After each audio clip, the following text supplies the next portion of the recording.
حضرت شبہ کا ازالہ ایسا ہے کہ سنا یہ ہے کہ رمضان شریف میں اللہ پاک پہلے آسمان پر آ جاتے ہیں، تو کیا اللہ کو عرش میں سنائی نہیں دیتا، یا نیچے آنا ضروری ہے ہمارے لیے، یا کیوں آتے ہیں اللہ پاک نیچے، اور کیا یہ صحیح ہے؟ اچھا، دو حصے ہیں سوال کے۔ اچھا، سوال کرنے والا کافی جو ہے وہ کہتے ہیں ڈسپریٹ ہے۔ تو بہرحال تو رمضان کی مبارک ساتیں ہیں، اور اللہ تبارک و تعالیٰ آسمانی دنیا جو پہلا آسمان ہے اس پہ اجلال فرماتے ہیں۔ اصل میں تو یہ صحیح حدیث میں آتا ہے، عام دنوں میں 11 مہینے میں تہجد کے وقت میں جی، اللہ تبارک و تعالیٰ آسمانی دنیا پہ اجلال فرماتے ہیں۔ اچھا، اور حدیث میں نبی کریم صلی اللہ علیہ وسلم نے فرمایا کہ اللہ تعالیٰ یہ اعلان کرتے ہیں کہ حل من مستغفر فاغفر لہ، ہے کوئی تم میں سے بخشش مانگنے والا میں اس کو بخش دوں، حل من مسترزق فارزق لہ، ہے کوئی تم میں سے رزق مانگنے والا میں اس کو رزق دے دوں، حل من مبتلا فعافیہ ہو، ہے کوئی کسی تکلیف میں مبتلا میں اس کو عافیت دے دوں، اللہ قضا اللہ قضا، جو ہے کہ اللہ تبارک و تعالیٰ انسانوں کی تمام ضروریات کا نام لے کر پکارتے رہتے ہیں۔ تو یہ صبح صادق تک یہ اعلان ہوتا رہتا ہے، یہ آخری پہر میں تیسرے پہر میں شروع ہوتا ہے، اور صبح صادق جیسے صبح صادق پھوٹتی ہے یہ اعلان بند ہو جاتا ہے۔ اچھا، تو گویا کہ یہ تو گویا عام دنوں میں تو وہ تہجد کا وقت یہ اس میں اجلال فرماتے ہیں اللہ تعالیٰ آسمان دنیا پہ، اور شب برات میں مغرب سے ہی اجلال فرماتے ہیں صبح صادق تک۔ گویا کہ شب برات جو ہے جو 15 شعبان کی رات ہے، نصف شعبان، تو وہ اس کے اندر یہ فضیلت ہے کہ وہ جو مغرب ہوتے ہی اللہ تبارک و تعالیٰ آسمان دنیا پہ اجلال فرماتے ہیں، اور یہ اعلان شروع ہو جاتا ہے صبح صادق تک۔ سبحان یہ اور رمضان المبارک کی فضیلت یہ ہے کہ اس میں دن رات میں اللہ تبارک و تعالیٰ آسمان دنیا پر اجلال فرما کے یہ مسلسل اعلان فرماتے ہیں، آپ نے فرمایا دن رات، دن رات، رات میں بھی دن میں بھی، اچھا، کیونکہ صرف رات میں تو شب برات میں بھی فضیلت حاصل ہے، جی، لیکن رمضان کی تو خصوصیت سب سے اعلیٰ و عرفہ ہے، اس میں دن میں بھی اللہ تبارک و تعالیٰ آسمان دنیا پہ اجلال فرماتے ہیں، اور جو مسلسل یہ پورا مہینے اعلان ہوتا رہتا ہے۔ لہذا یہی وجہ ہے کہ رمضان کے دن اور رات برابر ہیں۔ عام دنوں کے اندر تو ہے وہ راتیں دنوں سے افضل ہوتی ہیں، لیکن یہاں دن اور رات دونوں برابر ہیں، مطلب دن اور رات میں اللہ تبارک و تعالیٰ اجلال فرماتے ہیں آسمان دنیا پر، اور یہی اعلان جاری رہتا ہے، کیونکہ ظاہر ہے کہ حدیث میں آتا ہے کہ یہ امت کا مہینہ ہے، کہ جیسے رجب شہر اللہ، رجب اللہ کا مہینہ ہے، وہ رمضان شعبان الشہری، اور میں شعبان میرا مہینہ ہے، اور رمضان الشہر امتی، رمضان میری امت کا مہینہ ہے۔ تو چونکہ امت کا مہینہ ہے اس لیے اللہ تبارک و تعالیٰ گویا کہ آسمان دنیا پہ آ کے کھلی کچہری لگا لیتے ہیں، کھلی کچہری لگی ہوئی ہے، اور یہاں پر جو ہے وہ معافی عام ہو رہی ہے، بس مانگنے والے چاہیے، پھیلی ہوئی جھولی چاہیے بھرنا ہمارا کام ہے، اٹھے ہوئے ہاتھ چاہیے ان کے مدعا ڈالنا ہمارا کام ہے، لیکن یہ کہ آپ ہاتھ اٹھائیں تو صحیح، ٹھیک ہے نا، تو ہاتھ بعد میں نیچے ہٹتے ہیں اور اللہ پہلے ان کو پورا کر دیتے ہیں۔ تو یہ رمضان میں یہ فضیلت حاصل ہوتی ہے کہ اللہ تبارک و تعالیٰ یہ اعلان فرماتے ہیں۔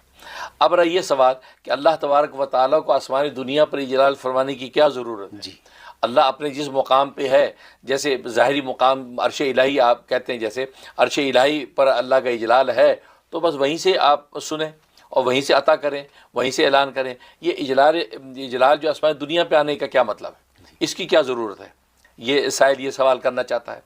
اصل میں بات ضرورت کی نہیں، بات جو ہے وہ محبت کی ہے، بات محبت اور قربت کی ہے۔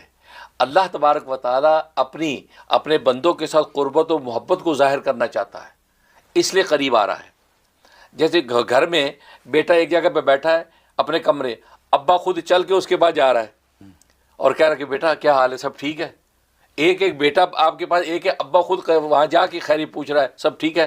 تو یہ غایت شفقت کی علامت ہے، انتہائی قربت اور محبت کی علامت ہے کہ ابا خود چل کے آیا اور آ کے اس نے بیٹے کا حال پوچھا، ٹھیک۔ اور یہ جسمانی تو یہ تعلق تو جسمانی ہے، اللہ تبارک و تعالیٰ ایسے جسمانی تعلق سے تو پاک ہے، ٹھیک۔ لیکن ربا جو ہے یہ اس طرح کا اجلال ظاہر کر کے اپنی قربت محبت ظاہر کرنا چاہتا ہے کہ بھئی دیکھو مجھے تم سے اتنی قربت و محبت ہے، میں عرش الہی جو میرا اجلال کا مقام تھا وہاں سے میں آسمانی دنیا پہ آ گیا، اور آسمانی دنیا کا مطلب یہ ہے کہ تمہارے اوپر اب وہی آسمان ہے، اس سے اوپر کوئی آسمان ہے نہیں، وہ اوپر آسمان سے نیچے اور کوئی آسمان ہے نہیں۔ لہذا اللہ اپنی قربت کو شو کرتا ہے کہ مجھے اتنا تعلق ہے تجھ سے، اب تیرے تعلق کی طرف سے کمی ہے، میرے تعلق کی طرف کوئی کمی نہیں، میں تو تیری آسمانی دنیا تک پہنچ چکا ہوں۔ سبحان اللہ، تو اس کو بھی اجلال بولتے ہیں۔ اجلال کا مطلب یہ نہیں کہ جسمانی طور پہ اللہ تبارک و تعالیٰ وہاں آ گیا، کیونکہ اللہ تبارک و تعالیٰ جسم سے پاک ہے۔ یہ جو قرب ہے یہ کون سا قرب ہے؟ یہ قرب دو طرح کا ہوتا ہے، ایک قرب علمی ہوتا ہے اور ایک قرب رضا ہوتا ہے۔ اچھا، قرب علمی کا مطلب ہے کہ اللہ تبارک و تعالیٰ اپنے علم کے اعتبار سے ہر ایک چیز کے قریب ہے، کہ اللہ کو ہر چیز کا علم ہے، ذرے ذرے کا علم ہے، یہ قرب علمی۔ لیکن یہاں پہ اس قرب سے مراد قرب رضا ہے، کہ اللہ تبارک و تعالیٰ جو آسمان دنیا پہ آ گیا، جو اپنی قربت ظاہر کر رہا ہے، یہ قرب رضا، یعنی اللہ اپنے رضا اور اپنی محبت کا اظہار کرنے کے لیے جو وہ آسمانی دنیا پر جلال فرماتا ہے، کہ بندے کے ساتھ اللہ کو کتنا ایک تعلق ہے۔ ورنہ ویسے تو خود اللہ نے قرآن میں کہہ دیا نحن اقرب الیہ من حبل الورید، ہے کہ جب وہ بندے کے بھی شارک سے بھی زیادہ ہم قریب ہیں، جی، شارک سے بھی زیادہ قریب ہیں، تو یہ قرب ہے۔ تو یہ قرب اللہ تبارک و تعالیٰ یہ قرب علمی ہے۔ لیکن قرب رضا جو ہے، یعنی اللہ کی محبت اور شفقت کا اظہار کرنے کے طور پہ اللہ جو ہے وہ آسمان دنیا پہ جلال فرماتے ہیں۔ تو گویا کہ اشارہ ہی دینا مقصد ہے کہ ہم تو اتنے قریب آ گئے، اب آپ کو ہمارے قریب آنا ہے، اس کی ضرورت ہے۔ جیسے قرآن میں کہا کہ تم جہاں بھی ہو میں تمہارے قریب ہوں، تو مطلب ہم تو آپ کے قریب ہیں، اب آپ بھی تو ہمارے قریب ہوں۔ اب محبوب آپ کے قریب ہے اور آپ محبوب سے دور ہیں۔ اب دور ہونے کی وجہ کیا ہو سکتی ہے؟ کہ غفلت، لاپرواہی۔ بسوں کا انسان پہ اتنے غفلت میں اپنے محبوب سے دور ہے، محبوب اس کے پاس آ کے کھڑا ہے اور یہ اتنا غافل اس کو محسوس ہی نہیں ہوا کہ محبوب میرے پاس ہے، اس کا اتنا تعلق ہی نہیں کہ اس کی مشام و خوشبو سے پہچان جائے کہ میرے محبوب کی خوشبو ہے۔ یہ غافل ہے کیونکہ اس کا دماغ اور مشام اور طرف لگے ہوئے ہیں۔ تو اللہ تبارک و تعالیٰ یہ کہنا چاہتے ہیں کہ دیکھو ہم آپ کے اتنے قریب ہیں، اب آپ آغوش بھریں، ہم آپ کے آغوش میں آ جائیں گے۔ سبحان اللہ۔ جیسے خود اللہ عاشق کو اپنے آغوش میں لے لیتا ہے، جیسے خود حدیث میں آتا ہے کہ بندہ جو ہے وہ ایک بالش میری طرف بڑھتا ہے تو میں ایک ہاتھ بڑھتا ہوں، ایک ہاتھ بڑھتا ہے تو وہ میں اس کے اور زیادہ اس کے قریب ہوتا ہوں، وہ چل کے آتا ہے میں دوڑ کے آتا ہوں۔ تو گویا کہ اللہ تبارک و تعالیٰ ایسا محبوب ہے کہ وہ تو اس کو تو آپ کی طرف سے تھوڑا سا ایک بہانہ چاہیے اظہار محبت کا، آپ اظہار محبت کرتے ہیں وہ محبت ہی اڑیل لیتا ہے۔ جی، تو یہ ہے، تو اس لیے اللہ تبارک و تعالیٰ کو جو آسمان دنیا پہ آنے سے مراد کہ اللہ اپنا قرب رضا اپنا تعلق ظاہر کرتا ہے۔ اور وہ جو تیسرا پہر جو ہوتا ہے تہجد کے وقت کا عام دنوں کے اندر، وہ ظاہر ہے کہ بہت باعث برکت ہوتا ہے، لہٰذا اس وقت میں اللہ ظاہر کرتے ہیں کہ اس وقت جو مانگو گے وہ ملے گا۔ اسی طریقے سے شب برات میں پوری رات عطا کر دی، اور رمضان کو یہ فضیلت دے دی کہ اس میں دن اور رات جو ہے وہ برابر ہے، بلکہ بعض اقوال کے مطابق تو اس کے دن اس کے راتوں سے افضل ہیں، اس کے دن اس کی راتوں سے افضل ہیں، کیونکہ ظاہر ہے کہ دن میں روزے سے آپ اور اللہ تبارک و تعالیٰ کے لیے آپ بھوکے اور پیاسے ہیں، تو اس وقت دن کے اندر بھی اللہ تبارک و تعالیٰ وہی اپنا اجلال ظاہر کرتے ہیں، جس کے نتیجے میں انسان اللہ کا قرب پاتا ہے۔ اور بھوکا رہ کے، پیاسا رہ کے، خواہشات سے دور رہ کے، تو گویا کہ اللہ تبارک و تعالیٰ کے تخلق کو اختیار کرتا ہے،